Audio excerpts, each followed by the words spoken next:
నగరానికి యువరాజు. అతను దయా దాక్షిణ్యాలు లేని కఠోర హృదయుడు. అతని కనికరం లేని దుర్మార్గపు మనస్తత్వానికి మధురా నగరంలో ప్రజలు భయపడేవారు.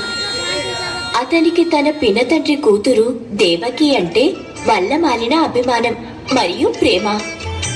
ఆమె ఎంతో గుణవంతురాలు. దేవకి పెళ్లి ఉత్తముడైన వసుదేవుడితో నిశ్చయమైంది. పెళ్లి ఎంతో సంబరంగా జరిగింది. అన్ని కార్యక్రమాలు పూర్తయిన తరువాత కంసుడు ప్రియమైన తన చెల్లిని అత్తవారింట దిగబెట్టడానికి తానే స్వయంగా రథాన్ని తోలుకుని బయలుదేరాడు. వారు దారిలో ఉండగా అకస్మాత్తుగా ఆకాశవాణి వినిపించింది. నువ్వెంతగానో ప్రేమించే నీ చెల్లికి పుట్టిన కుమారుడు నిన్నంతం చేస్తాడు.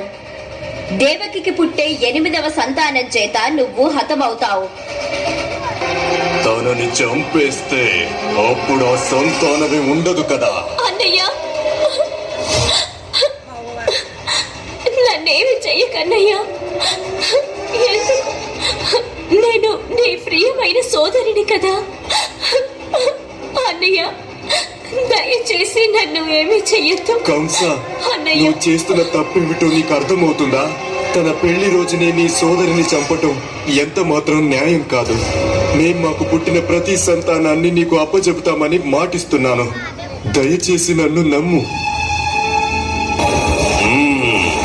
నేను దేవకిని చంపాను, కానీ నువ్విచ్చిన మాటని నిలబెట్టుకునేలా చేస్తాను.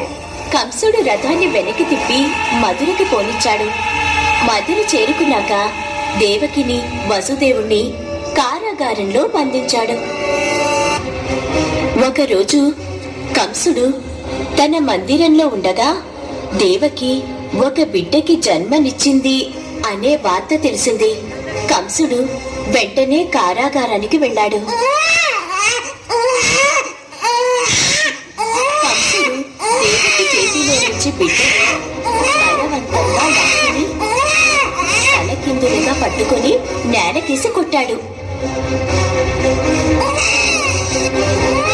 ఆ తరువాత కంసుడు దేవకికి పుట్టిన తరువాతి 5 బిడ్డలను కూడా అలాగే చంపేశాడు.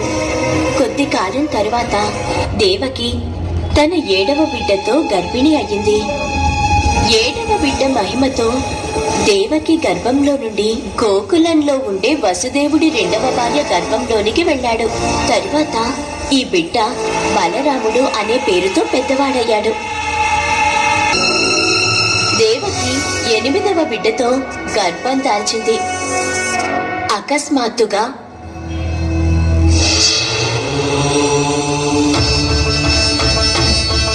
దేవకి వసుదేవులారా, మీ కోరికను తీర్చడానికి విష్ణుమూర్తి మీకు 8వ బిడ్డగా జన్మించబోతున్నాడు. అర్ధరాత్రి దాటాక దేవకికి ఒక బాలుడు జన్మించాడు. చూడు దేవకి, గొలుసులు వాటంతటవే విడిపోయాయి. దేవకి, త్వరగా బాబుని నాకివ్వు. గోకులంలోని నా స్నేహితుడు నందుడికి నా కొడుకునిస్తాను. వసుదేవుడు బాలుణ్ణి తీసుకుని బయటకు రాగానే జైలు గది తలుపులు వాటంతటవే తెరుచుకున్నాయి. సైనికులందరూ గాఢ నిద్రలో ఉన్నారు. బుట్టని జాగ్రత్తగా తన నెత్తి మీద పెట్టుకుని వసుదేవుడు గోకులానికి బయలుదేరాడు.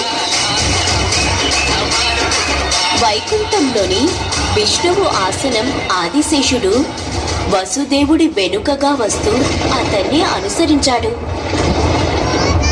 ఆదిశేషుడు బాలుడి పైన తన పడగ విప్పి బాలుడు తడవకుండా గొడుగు పట్టాడు. వసుదేవుడు యమునా నది ఒడ్డుకి చేరుకున్నాడు.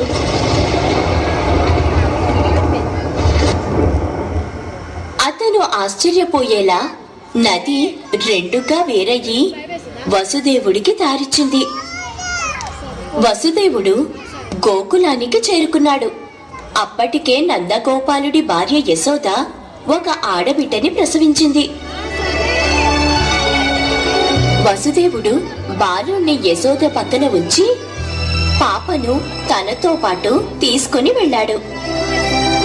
ఎటువంటి ఆటంకం లేకుండా వసుదేవుడు కారాగారానికి చేరుకున్నాడు.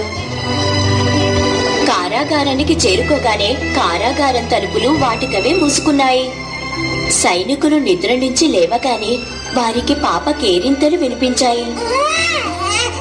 సైనికులు వెంటనే దేవకికి బిడ్డ పుట్టాడనే వార్తని కంసుడికి చేరవేశారు.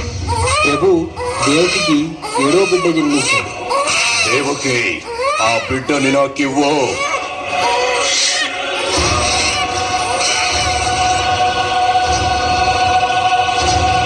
ప్రపంచంలో అందరూ భయపడే నీలాంటి వీరుడికి ఒక ఆడపిల్లని చంపటం భావ్యమా?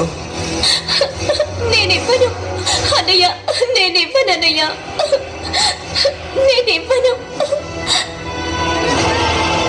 కంసుడు ఎవరి మాటను లెక్క చేయలేదు.